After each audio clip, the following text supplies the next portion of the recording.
It's time for another episode of Tucson Means Business, featuring Tucson's top entrepreneurs and leaders in the business world. And now your host, Mark Bishop.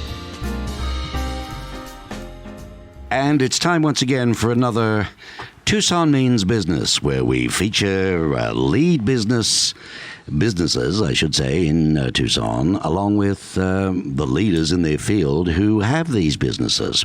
And I'm referring to a fellow like the name of Paul Hardison. Hi, Paul. How you doing?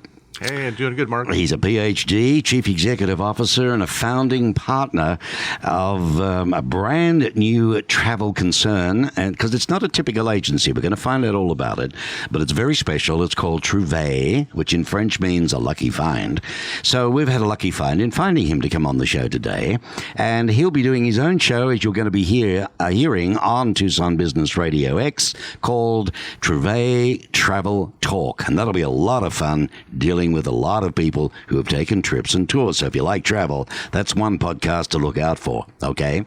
Also, I have Kathy Winger. Good afternoon, Kathy. Good afternoon, Mark. Kathy is a lawyer, a top lawyer, but she does a lot of other interesting things. We're going to find out all about that as well. And last but not least is a gentleman by the name of Richard Phipps. Hello, Richard. Hello, everyone. Richard is a branch manager and sales leader in Tucson of a wonderful firm called Onin, O-N-I-N. They do staffing. And you've been in talent acquisition for what now? Staffing as a professional for over 13 years, I think. Hands-on and leadership experience in the Tucson area. How did you ever get into that, Richard? Tell me. Well, I started in HR, and it's always one of those things that kind of sideways into staffing, bringing in talent. You learn early on in your HR career that if you bring in the right people the first time, you don't have issues later on in there. Fantastic. And Kathy Winger, well, a business, corporate, real estate, and cybersecurity attorney.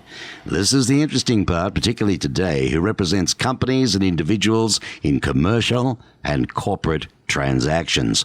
Now, cybersecurity, without being a sexist, is that a normal thing a female lawyer would get into? Tell me.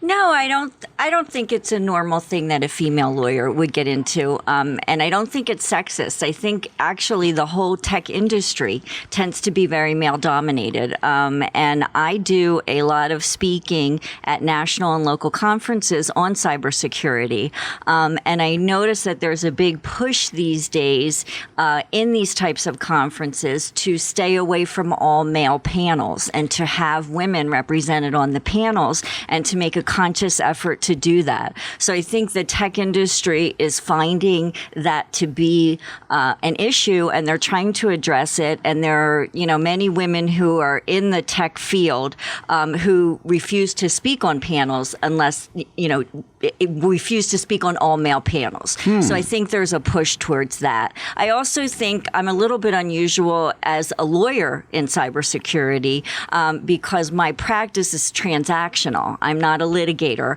And so my perspective on cybersecurity, what I talk about when I go to these events and what I speak to people about are what a business lawyer wants her clients to know about cybersecurity. So I'm a little unique in that regard, too. My word. And I appreciate the time you've given us today as well. Thank you, Kathy. Happy to be here, Mark. Whether it's been throughout the U.S., in fact, 35 trips to Hawaii, the lucky devil, or internationally to a variety of European countries, including England, France, Italy, Spain, Germany, and Romania, along with the Middle East, Israel, Jordan. Oh, my God, who is this fellow? Well, he's Dr. Hardison. He has the travel savvy and business sense to lead this brand new company called TrouvéTravel.org.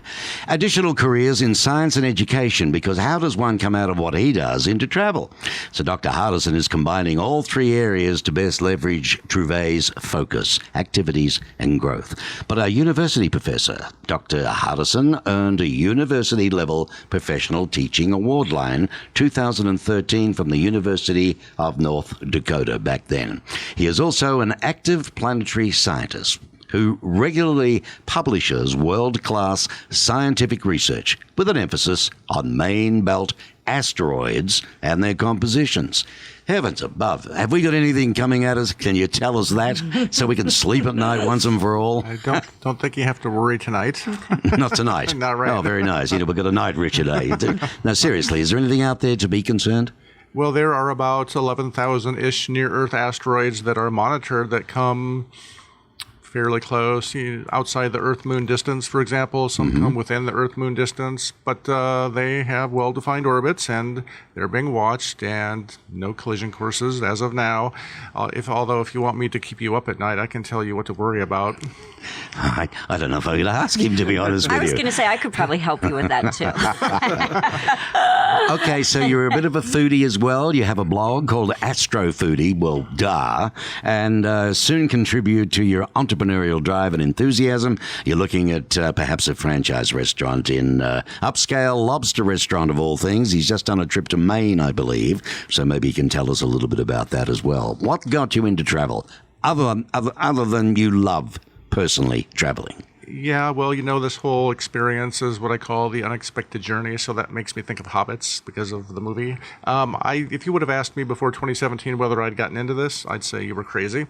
And it was sort of a confluence of a couple of events that made this happen. First off, I really was not terribly enamored with North Dakota and living there. It's very cold, and I generally don't like cold weather, and I decided one day, or I asked myself one day, do I want to spend the next 25 years of my life in North Dakota teaching?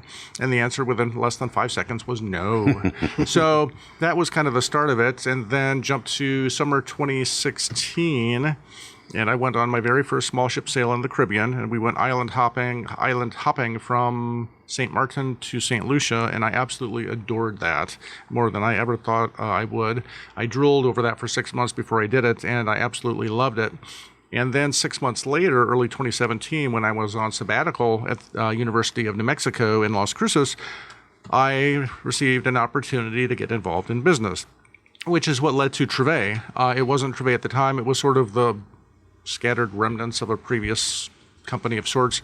But once I said yes, and I had no business background, I really had no business saying yes. Really, I didn't. I didn't. No business saying yes, right? Yeah, no kidding. And so once I got the books, which were kind of pathetic, and I realized that the model that was previously used was just not going to work, we spent the next 6 months trying to decide what we want Treve to be.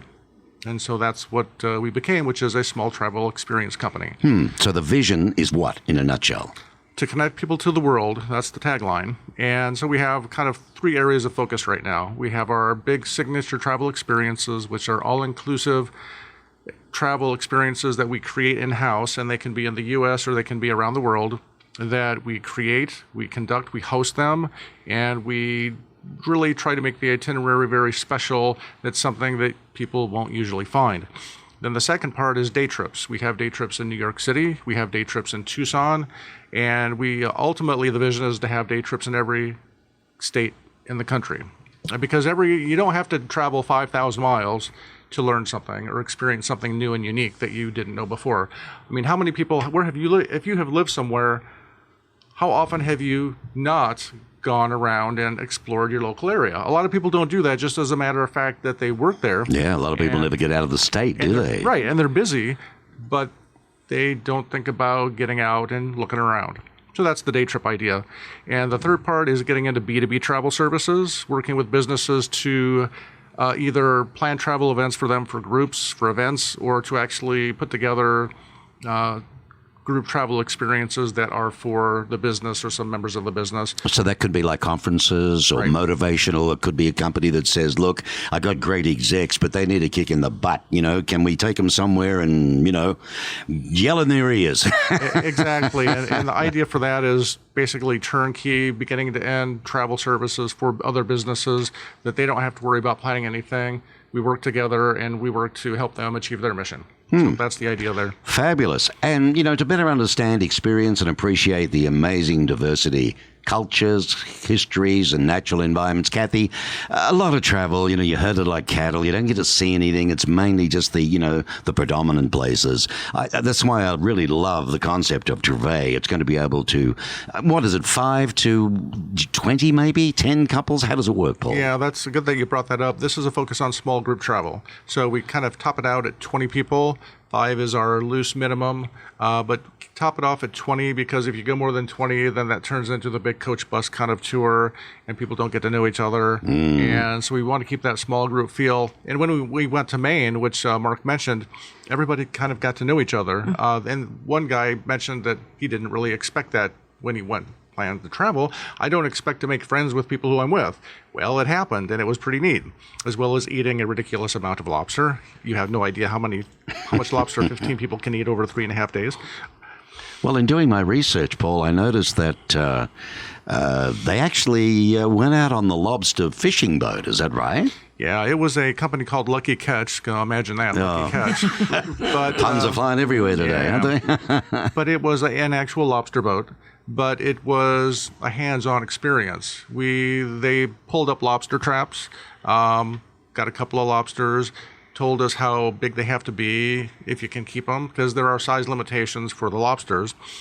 We caught rock crabs, we caught Jonah crabs, we pulled out kelp, and people got to get a hold of the lobsters, and it was an experiential activity. It wasn't just a stand there and learn. It was actually a do type Physically of thing, handling it, which was right. really, really nice. Everybody really enjoyed that. And then you eat them. Yes, yes. Well, that's a good thing. It's like putting your hands in the earth, and rubbing it before I grow it. Kathy Winger is a business, corporate, real estate, and cybersecurity attorney, but she does a lot of other things, like Executive Vice President of the Board of Directors for Boy Scouts of America, Catalina Council, and serves on the advisory board for the National Bank of Arizona Women's Financial Group. Ooh, that's heavy stuff. And she's also on the board of directors of the Southern Arizona Children's Advocacy Center. It is a member of the Better Business Bureau of Southern Arizona. Do you have a favorite of this lot or what? Oh, no, I could never choose a favorite. Those are really the organizations that you mentioned, Boy Scouts, the Women's Financial Group, and the Children's Advocacy Center. Those are really 3 of my favorite in Tucson. You give a lot of your time? I do give a lot of my time, but the mission of each of them is worth it to me to do it. And I'm happy to devote any time that I can to the mission of those organizations. That's lovely of you. Well, you've more than 20 years of experience as an attorney in the private sector. And prior to that, you served as an in-house counsel to a national bank and financial services. That's probably where the connection was it? The company that, did you know one day that you'd leave and be on your own? I mean, it's a big step. Absolutely not. In fact, I didn't even know that I would be in Tucson or in Arizona. I'm originally from the East Coast. I grew up in the Philadelphia area. I attended law school in the Philadelphia area, and I practiced law outside of Philadelphia for years after I graduated. And that was when I was an in-house attorney to the bank and financial services company. Right. So I really had no idea, didn't know a lot about Tucson, didn't know a lot about Arizona, had never considered living here for a millisecond. That changed when I met my now husband, who was living here, and I ended up out here. So no, I didn't really anticipate that I would be on my own until later years. Early on as an attorney, I liked being in house. I enjoyed being part of the company and a member of the company, and the people that I dealt with on legal matters were my co-employees. So I knew them, and we were a team, and I enjoyed that. But that's pretty marvelous. I think it's another lady through no glass ceiling aid is taking over. You're currently a Not sure sure practitioner. about that. Well, yes, it's women's future. I'm telling you. You watch what happens in the elections, and God knows what else. You do frequently speak nationally and locally about cybersecurity issues from the perspective of a business lawyer, and your audiences include business owners like CEOs, CFOs, financial execs, lawyers, brothers and sister lawyers, insurance brokers, health insurance professionals, and technology professionals. Are they clueless or what? No, they're not clueless, not at all.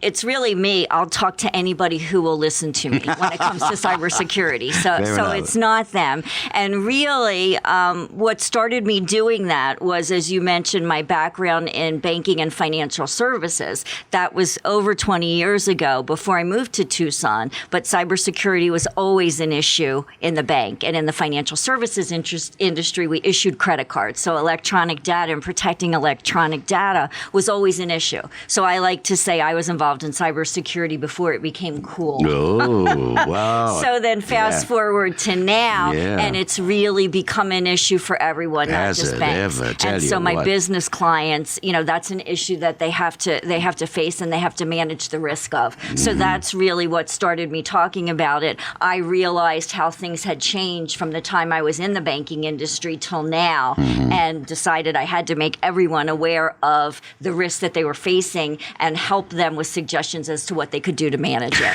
Well, I tell you what, Richard, it's become fairly prolific, isn't it? Nobody can, your banking, any business you run, people's bookings, everything we think about today is online just about. And you just wonder where the devil it's all going to go, because keep doing what you're doing, Kathy. We appreciate it, I can assure you. I'm happy to. Richard, you find people to go into these heavy-duty jobs, don't you? You're a specialist in finding people for the right jobs. That is correct. Businesses all over Tucson are always looking for quality personnel. And it takes a lot of time and effort to be able to do that. So my role as a talent acquisition manager, as a branch manager, is to find the best person to be able to fit those roles that our clients need. We specialize in being our client's caretaker. We want to solve that problem for them so they can focus on running their business. It takes a lot to run a business. Well, this is it. You have a blended family that includes 7 grown children and 7 grandchildren. 7 and 7. 7 and 7. That keeps you busy. What is a dumb question? What is Madden football? Madden football, PlayStation. Oh, okay. On PS4, now I get it. PS4, You see, that's I never did it. You know what I mean? I was too busy working. That's my diversion. the mindless playing of that. So who do you follow in the NFL as a matter of interest? I'm from Pittsburgh, so I'm a Steelers You're a fan. Steeler fan. I thought you'd say Eagles. I can't believe it. I go with the winners. Six championship rings, you got to go with them. You know what I like about the Steelers? Yellow and black. They're the colours of my team, Richmond, in the Australian rules football. Oh, okay. Listen, I guess when you first came to Tucson, things were quite different then to as they are now. Very different. I came here in 1967. I remember when the end of Speedway in Wilmot, that was a dirt road. That was a 4-way stop, and we used to make our U-turn and go back down and cruise up and down Speedway. Oh, heavens above. That was the end of town.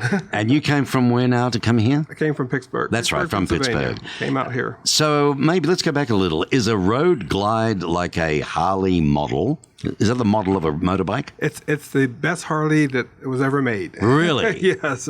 A road glide is made for getting on the highway and gliding down the road. Oh, lovely. That's my All favorite right. bike. So you enjoy riding your I do, Harley. I do. There's another thing that you get lost in, I suppose. Yeah.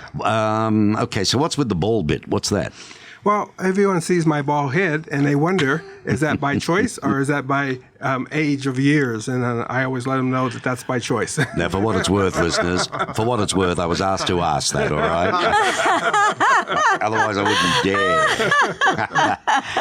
dare. So what would be your focus then, Richard? I know you deliver full-cycle staffing solutions, whether that's short-term, contract, or long-term, or permanent. How do you work it all out? I mean, you're not really in the temp business, are you?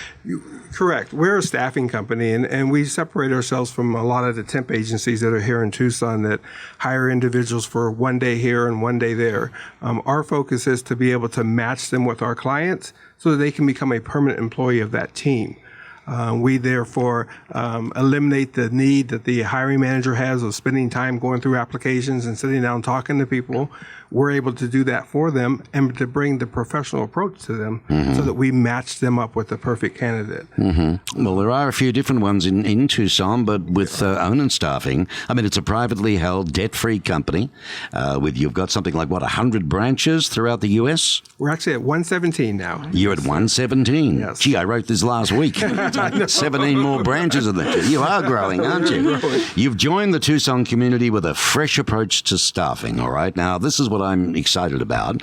Same old boring, interviews. What do you do that's fresh in the world of helping somebody find a career? Well, I mentioned earlier that our focus was on working with clients and treating them like business partners. But the approach that we take also is to look at our individual candidates as teammates as opposed to temps. A lot of agencies treat them like temps, and they feel that way. So we've kind of flipped the script a little bit. We offer them benefits right after their first 30 days of employment. We treat them as a teammate or a member of our team, knowing that they have full employment with us.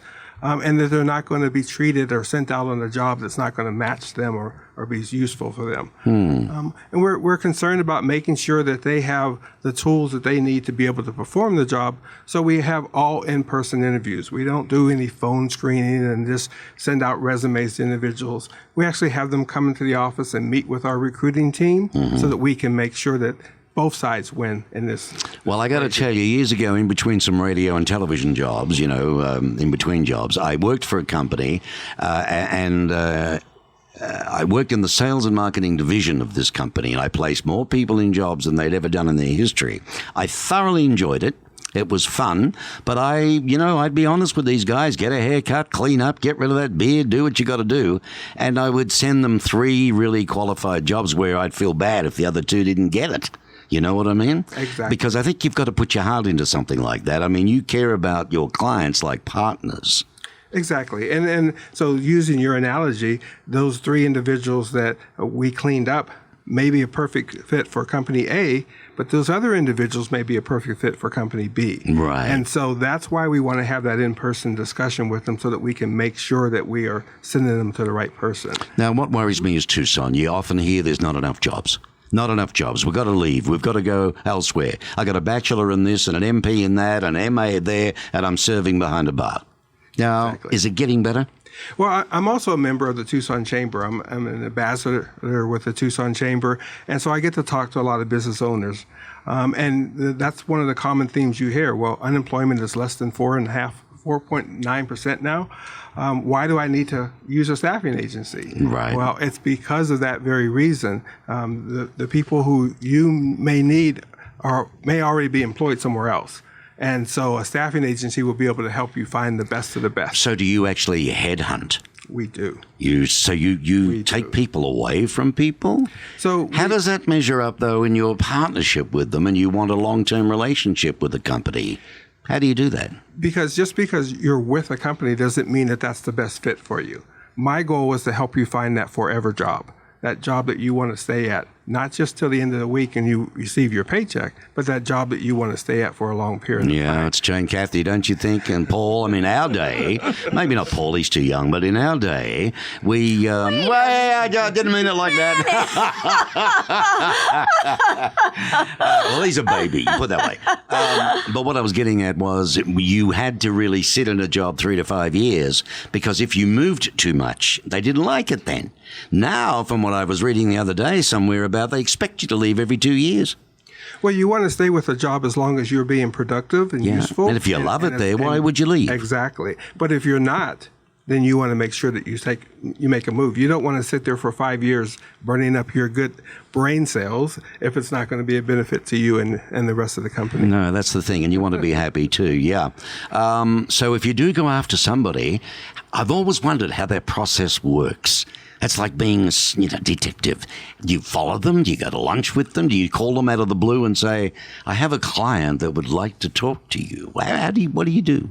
Yes to all the above. So obviously we have a career site. We have a site, ownandstaffing.com, where individuals can come to us. But we're also actively looking in the community for individuals that will meet the needs that we have open. We post on all the job boards, just like every other agency does. But once you find that connection, and it could be someone that you met at lunch, it could be someone you met at a business meeting, and then you were able to place them in a company or with a client that's going to be a benefit to both sides of the team. Well, that makes sense. That would certainly make sense. Trouvé, it's an unusual name. I know it's French for lucky find. How on earth did you come across that name, Paul? Actually, one of the other people in the business, which happens to be my wife, she came up with the name. And as you know, Mark, she's also Australian. And she gets the sole credit for the name because once she discovered it and told us about it, it was a done deal. There you go. Well done. The size of the small group travel industry, is it growing, smaller? I mean, have you experienced yourself companies that really don't know how to do this properly? Yeah, I mean, the travel market, by definition, almost is huge, but the small group travel market is just a very, very small fraction of that. And there are small group travel companies in the U.S., but there isn't one that dominates the market. There is no Geico of small group travel, which actually is my goal. The first nationally known small group company in the country. If we get that, I think we're doing okay. And they range from uber luxurious to economical. Some have regional focus. So they have different takes on how they do it. But I wanted Trivet to have a distinction to be different, and so that's why we have the 3 different areas that we're focusing on. It's not just the big trips, because everybody frankly does the big trips. That makes sense. But adding the day trips, adding the B2B services, I think helps differentiate us from the competition, and actually it'll provide more stability down the road once all 3 activities get once they all kick in. Now, the other interesting part about this, Richard and Kathy, is not only is it unusual in every other aspect of the word, what he's trying to do, but it's how he started the company. Do you want to share how all this has come about in reference to raising funds, where you're at now, and what the end goal is? This is my first experience in the startup business Welcome. universe, and it's wow. It's like the opposite of academia. Academia is calm, quiet, predictable, nice. The startup world is unpredictable, chaotic, hectic, uncertain. So I had to learn how to deal with that, which I think I have pretty well. But we are in the process of going through a regulated crowdfunding campaign. So we're raising money that way, and our goal is to raise $107,000 as soon as possible. And that's really, anybody really can invest as long as you meet the income requirements, which are not egregious at all. And it's a $200 minimum investment, and you get it's $100 per share, but $200 is the minimum. And it's simply meant to get us operating funds so we can grow, because really so far we've been bootstrapping the whole company. We have 2 partners. There's myself. We have a partner in New York City. We have Sarah, who does the admin and policy, who's my wife. And we have one trip host up in Oregon who does our Ireland trip. And it's just us. And we had no initial investment other than our own money. And getting enough business, we got a little bit of business loans, but it's certainly not a long-term thing. So we need capital investment really to grow. So that's really the ultimate goal right now. There you go, with small groups, expert guides though, personalized service, and unique experiences. That's enough in the model to make it work. We wish you well with that. And the other thing is this, though, considering, how small and babyish you are, we talk about that, you still happen to win the 2018 award. That's the Reader's Choice Award for the Arizona Daily Star for the very best small group travel category. That's pretty cool. Eh? Bravo. Well done. Good on you, mate. Very good. So, Kathy, you've traveled a little. What do you love about travel? I love, probably what most people love about travel is, seeing new places, meeting new people, really sort of the being able to see the society as a whole and be part of it, and the locations, of course. And I think, Mark, you and I had talked about specifically, I recently went to Australia, which was one of my first trips far away. You and hubby, right? Me and hubby and I, yes. Hubby and I went. And it was really just a fascinating trip, and I just loved it so much. I mean, it was just, and I am not a great flyer, so being on airplanes for long periods of time is really a little bit difficult to me. So I was nervous about that, but it was so worth it to get to Sydney and to see the things that I got to see. And I loved the people. I felt so at home in the country. I couldn't believe that I had traveled halfway around the world to get there. It was really just such an inclusive society, and it was so beautiful. And I just got to see so many things. So I think that's sort of on the top of my mind right now, because that was my most recent trip. And I know Mark, being from Australia, he and I had run into each other and talked about that a lot. Yeah, well, I was sharing with you an exciting thing, because I love travel, and I've always said of the 16 years that I lived in America, I've met so many people. I was talking to Kathy about this at a function, who have said to me, God, I'd love to go to your country. I've always wanted to. And then And I say, well, why not? Why haven't you done it? Oh, it's too far, or the flight's too long, or this or that. Then I explain it's not. They can go down further than that if you're going to Europe and going to Colombo or other places. But the reality is they would absolutely love it. So I said to Paul, Paul, I've always wanted to do this. Always wanted to take and show Americans my home. So I was very fortunate. He said, well, why don't we do it? And he's made me the ambassador for Down Under Tours. So that now, Richard, means you can come to Australia and New Zealand and the islands, because we have beautiful islands, off Australia. It's not all in the South, but not all in the Caribbean, The South Pacific has lovely islands. And we hope to do a tour next year. Well, so that'll be one fabulous. of the things, speaking of Australia and the length of the trip, it was really sort of a tribute to how much I liked the country. Is that I said I would go back there in a heartbeat, so the idea of being on a plane from 14 to 18 hours really was worth it to me to go through that, to go to Australia. It was really, So you went what? You would have gone Tucson to LAX? I went Tucson to Phoenix and then Phoenix to LAX. Okay. Just because that's how the flights worked out. Alrighty. And then, LAX to Sydney. And did you get a night flight or was it in the daytime? On the way out, we did. We left LAX at about 11:30. That's right. And, I love that flight because you get a lovely meal after you've been up in the air about an hour. And then all the free bottles of wine that you like of Australian, particularly on Qantas. I don't know what the others do, but I'll have to find out. Oh, it is. The others too? All the drinks that you want, we had, yes. And add to that, Richard, if you like movies, do you like movies? Of course. Right. Well, how about movies that aren't even in the picture theaters yet? Right? You get to see them first.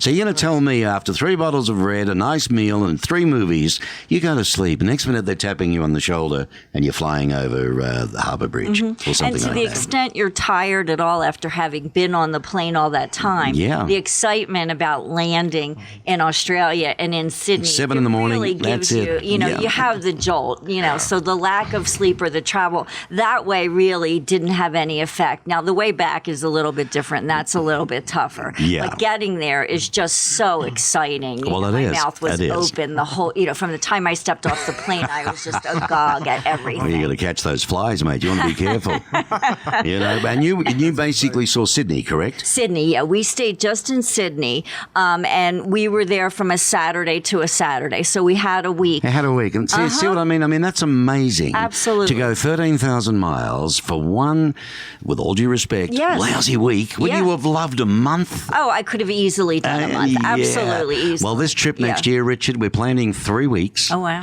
And it's going to be massive cities. You're going to land in Sydney, then to Melbourne, my hometown. And all these different cities have different things to offer. Culture, food, you name it, right? And the harbour, of course, the beautiful cruise around the harbour is stunning, right? And then we're going to go to Adelaide, which is the beautiful city of churches and museums and other things. But you go north of Adelaide to the Barossa Valley. It's gorgeous. To the vineyards like your Sonoma Valley here, And then up to the heart of Australia, Alice Springs. That's where the Uluru is and the Bungle Bungles and look, it's wonderful. And all the Aboriginals dance and so on with their beautiful colours and it's spectacular. And then we cut across northeast to Cairns, not where they have the movies overseas in Europe. This is a different Cairns, Cairns, but it's the gateway to the Barrier Reef. And you can fish and swim with the fish and you can go to the Coranda Railway. There's so many things to do. Then back to Sydney, but taking your leaf out of your book there, instead of flying all the way back to LAX, we're going to fly to Hawaii and have a break for a couple of days, get our legs back, and then fly into. I think that's really wise because the Smart most move. unpleasant part for me was the trip back. That was really so. It's tad because you arrived tired. Oh yeah, and but you had a wonderful time. We did.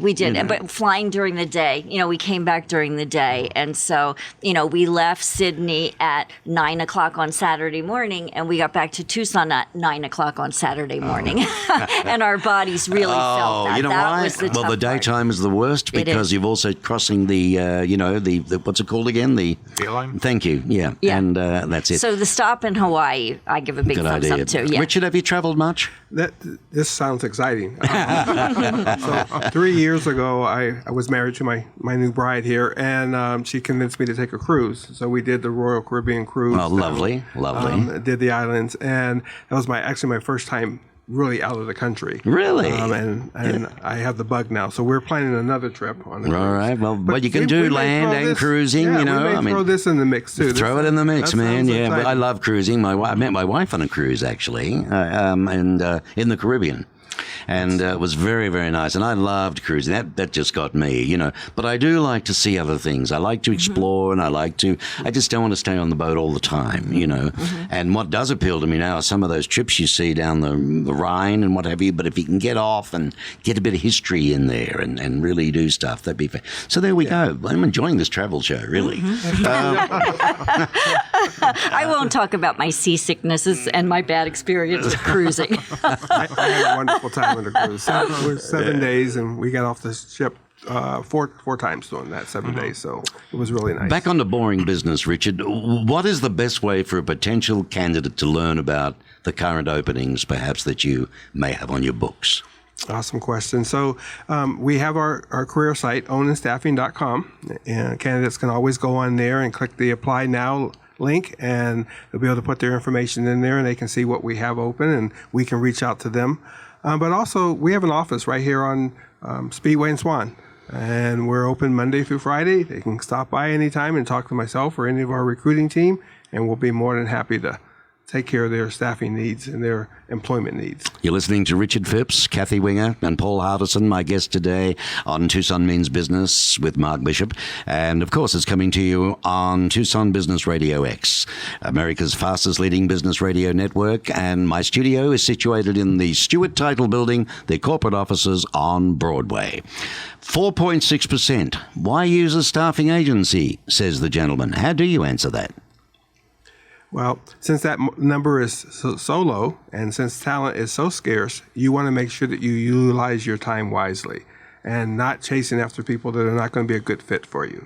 Okay. So that's why you come to us, to make sure that we use that time wisely.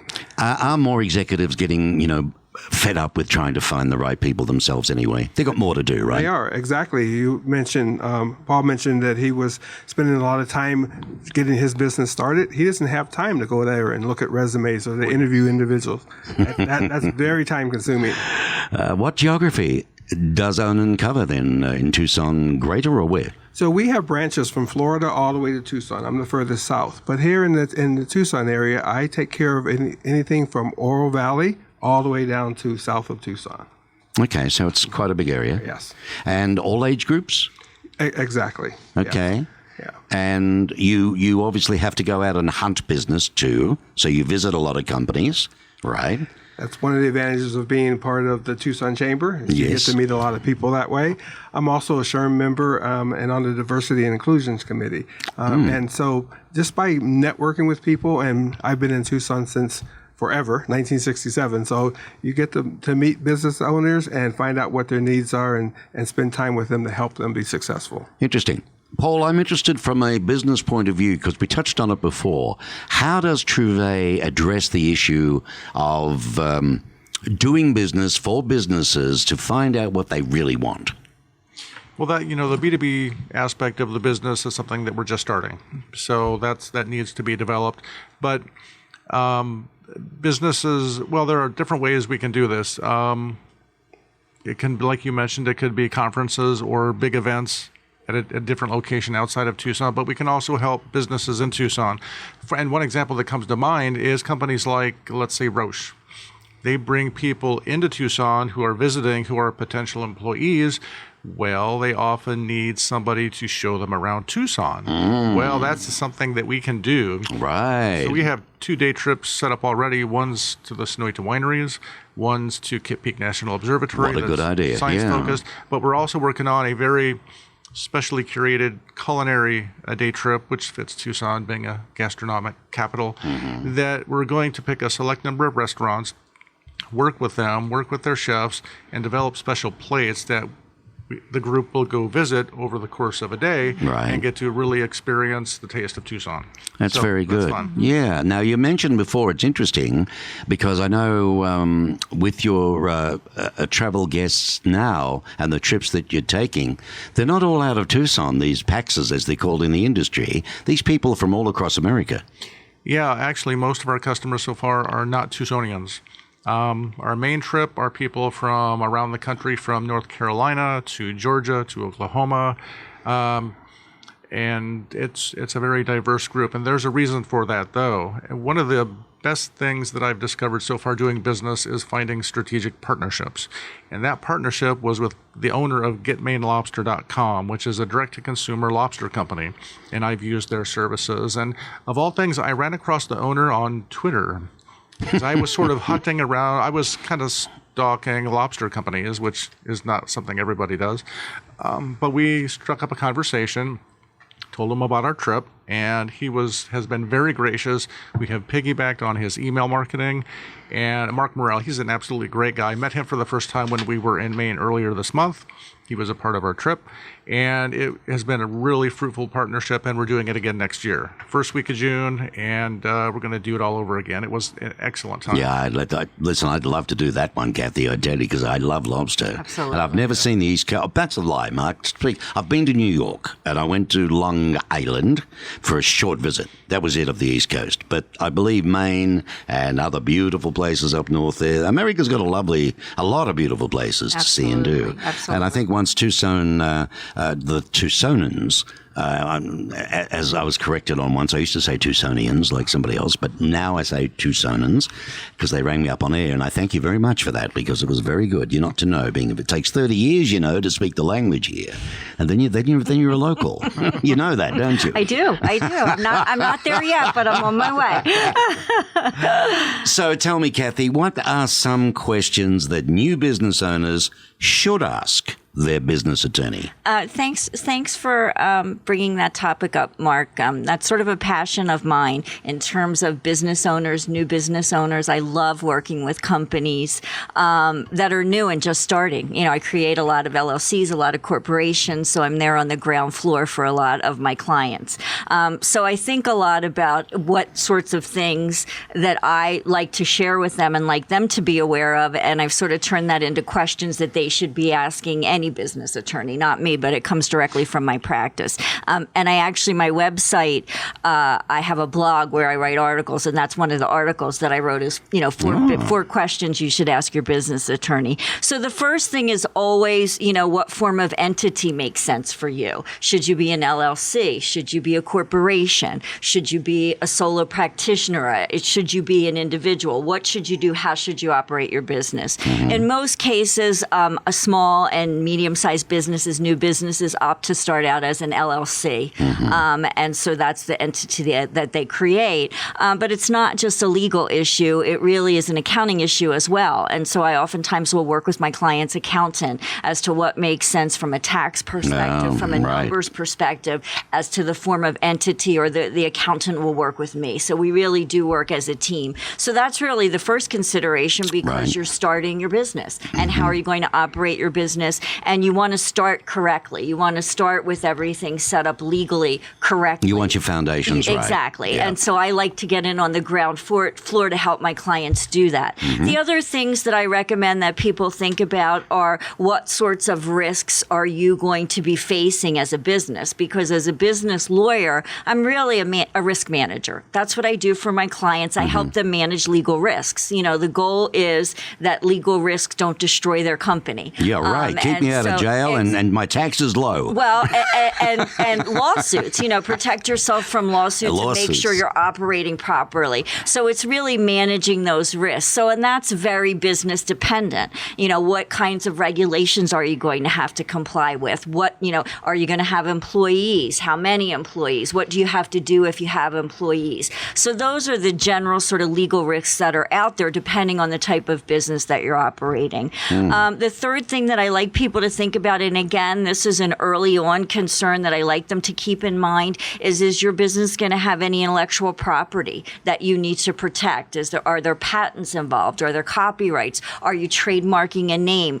Are you going, if you're not going to be doing it in the beginning, but eventually you plan to, there are still things that you need to keep in mind as you're operating, and you may as well start doing that when you start operating your business. So I like to sort of put that bug in people's ears years, even if they're not ready to address the intellectual property issue at the very beginning. And then the fourth one that I like to talk about, and this is really, I've run into this so many times with clients and people who have come to me, is what kind of contracts are you entering into, Right. and how are you obligating your business? Because I can't tell you how many times people have come to me after they've already signed a contract. Right. And once they've signed the contract, there is not a lot that I can do for them. They're bound by whatever the terms are. Right. And more often than not, they've signed a contract with terrible terms from their perspective, and they want to get out of it and they want to terminate it, Right. but the contract doesn't have any right of termination. So I end up saying, if you had come to me before you signed this contract, I would never have advised you to sign it.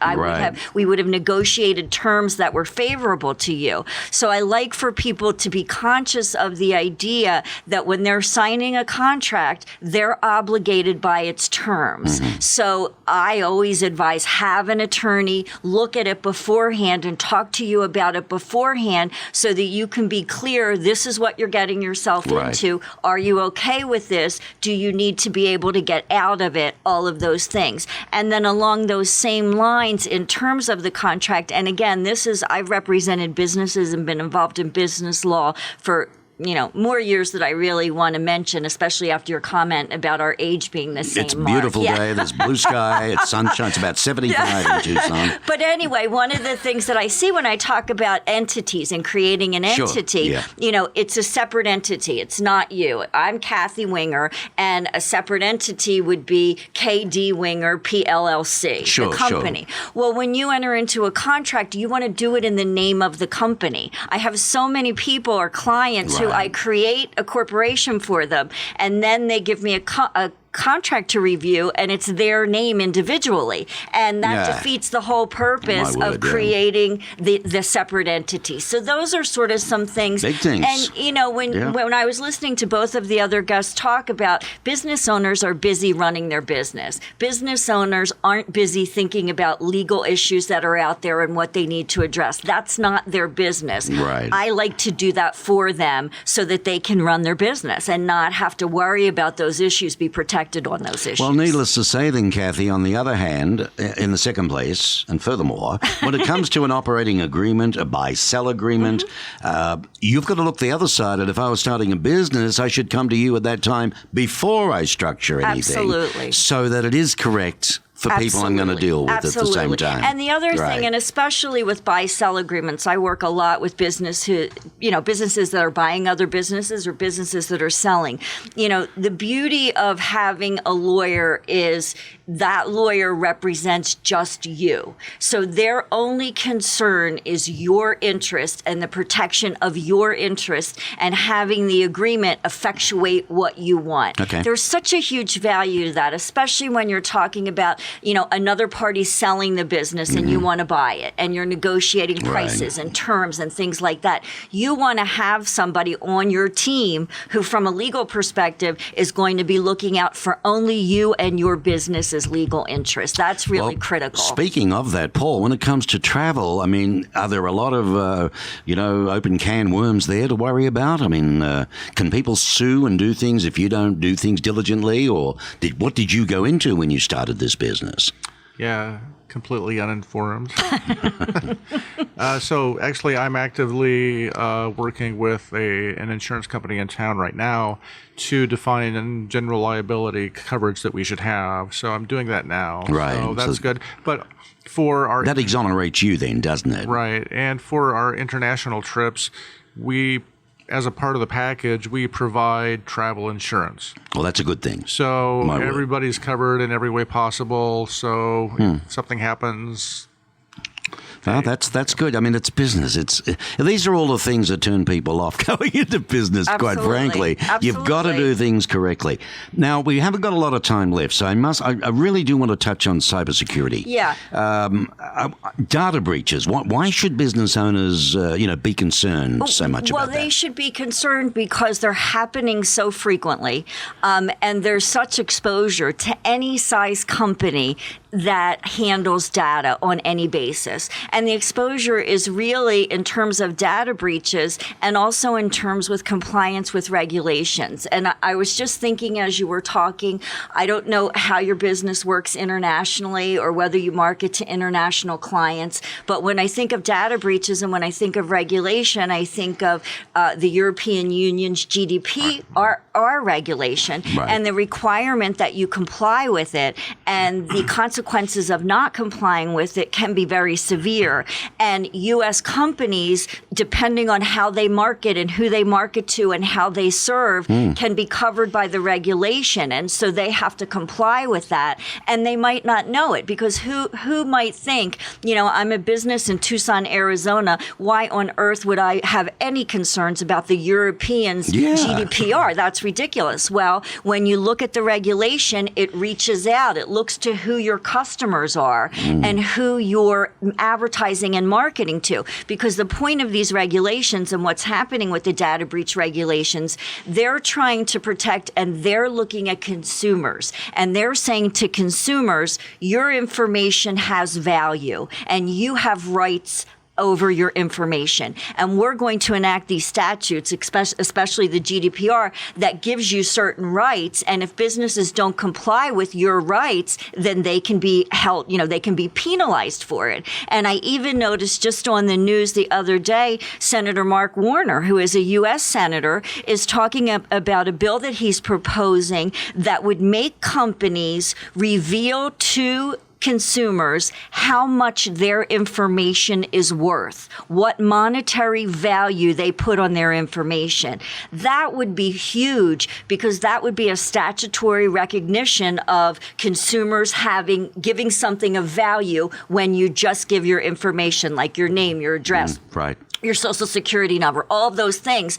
That prior to now, that hasn't been viewed as something of value that you share with a company. If it's something of value that you share with a company and a company has to say to you, this is how much we value you, this is what it's worth, consumers are going to look differently at it. So that trend, the way that affects my clients and affects businesses all over the country and really all over the world is if you're dealing with consumers in other countries or other states, if they have these regulations, even though you don't technically operate in those states, you may be governed by them. So that's the compliance side of what I do. The data breaches are really, when you've had a data breach, what can you do beforehand to protect yourself if you have a data breach? To say, I did everything that I should have done. There wasn't anything else I could have done. Everybody recognizes that there's no 100% protection against data breaches, but you have to handle information properly. You have to be careful with it. And so the data breach side of it is make sure that you're doing that. So if, heaven forbid, you have a data breach, you can defend yourself. But the compliance is really the bigger issue that I see these days.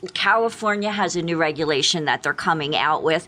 And, I joke and say the GDPR came out and everybody was sort of like, we can't believe this regulation, this GDPR. And California said, hold my beer. We're going to do our own regulation. And so it's just while they go broke in the meantime, but further and further. Well, let me ask you this then, on closing on the topic itself. Does Arizona have any laws related to cybersecurity? At this point, they do. They have what's fairly typical in most states. I think 48 out of the 50 states have data breach notification statutes. And those are statutes. Arizona just amended its statute recently. And again, you can go to my website. I've done an article summarizing it. kdwinger.com is where my website is.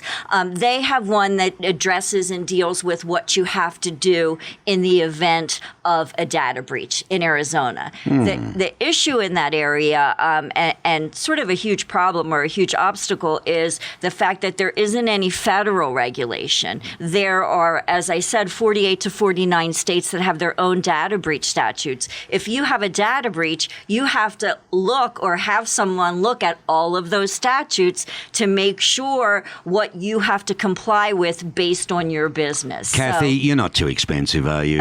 Please.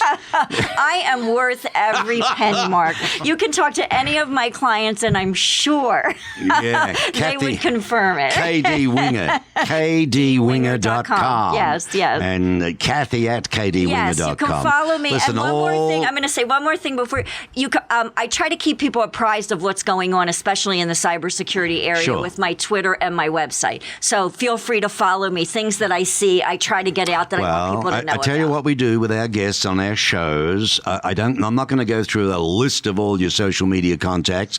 We publish it all for you, and it stays there forever. Perfect. So, Richard, you'll be up there with Onan. A quick one for you. Do you come into any of this rubbish at all to do with laws and thingos for appointing people in jobs? Or Well, it's interesting. So Did you just call it rubbish? No. But you mentioned business owners having to look at contracts to make sure that they sign and the contract benefits them.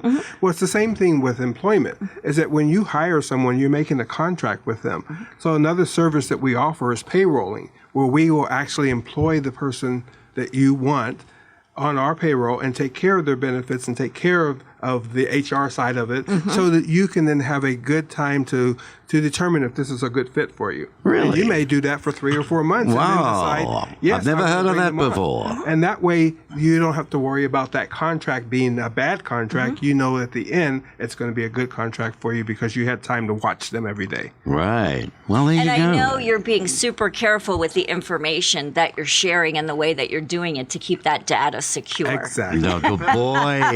You got it. My roots are in HR. There we go. Oh, dear, oh, dear. Now, I like to close the show with off the heavy business stuff and a little bit of fun. Paul, where did you meet your wife? The lovely Sarah. Oh, you want that story, don't you? No, I want 1 minute version of it. Well, it's all good. The question of why would you, by chance, want to meet your spouse next door when you can meet her 8,500 miles away from where you live? And that's where I met Sarah through eharmony.com. Isn't that a twist? I was in Grand Forks, North Dakota, and she was in Brisbane. Australia. Yes, Australia. And it was funny because within a week, it's like, oh, this is something good. And so over the course of talking and video chatting, and we met for the first time in Newark, New Jersey, and then in Hawaii, and then in San Diego, and then she had applied for her visa. She got it. She came. She stayed. She's here. There you got married. go. So it worked out ridiculously well. I mean, Very good. It was kind of crazy, but it's been the best thing. And what about you, Kathy? Where did you meet the better half? Well, interestingly enough, I was in Philadelphia, and he was in Sierra Vista, Arizona. He's originally from the Philadelphia area, and through his mother, who is my now mother-in-law, and a friend of mine's sister-in-law, they fixed us up on a blind date, and he came back to Pennsylvania, and we had the blind date. And I will tell you, I went on the blind date thinking this is the best blind date in the world, because if he's a loser, he's in Arizona. I'll never have to see him again. Because I figured, of course he would be crazy about ruthless, this me. man. Yeah, he'd be crazy about me, and I wouldn't like him. And then I met him, and within 5 minutes of meeting him, I was like, oh, I'm getting married and moving to Arizona. Yeah. And within a year, I was living So out did you here. apologize to him for your thoughts? No. You never told him that, did you? No, I didn't. I'm sure he felt the same way. All right, Mr. Phipps. I think that's amazing. We all have kind of similar stories. I met my wife online as well. She was in Mexico, and I was here in Tucson, Arizona. And we corresponded for 3 or 4 months, and finally met face to face at a Circle K in at a McDonald's in Nogales, Arizona. I know that Oh, wow. McDonald's. That was our first meeting, and then we were together, and we've been married for 3 years. Our anniversary's Nice. coming up next week. Wow. Oh, yeah. Isn't that fabulous? That's marvelous. 3 How'd you wonderful meet your guests. spouse, Mark? As a matter of fact, I was on a cruise in the Caribbean. I think I was 46, still never married, minding my own business, happy as Larry. And bingo. The rest is history. I went back to Australia. We said, we're not going to call. It's too late at night. The time changes and all this crap. We lasted 2 days. She flew out there, and I said, I would like to come to America, but I've just started this company, and I'd have to sell it and get rid of it and all that jazz. And then she rang again. I said, I tell you what. I said, I'd love to come. but you're going to have to come out here and dig me out the last 3 feet, And I think she got a passport in 5 minutes. I don't know how she did it, but she did it. And she came out and literally we packed everything up and that was it. We came back to America through Hawaii and to Tucson and flew in over Tucson's industrial. I wonder what the hell I'd gone to. and then, we went to Phoenix, lived there for 10 years because there were more business opportunities at that stage years ago. And then back down under and New Zealand and the islands and Vanuatu and through our businesses.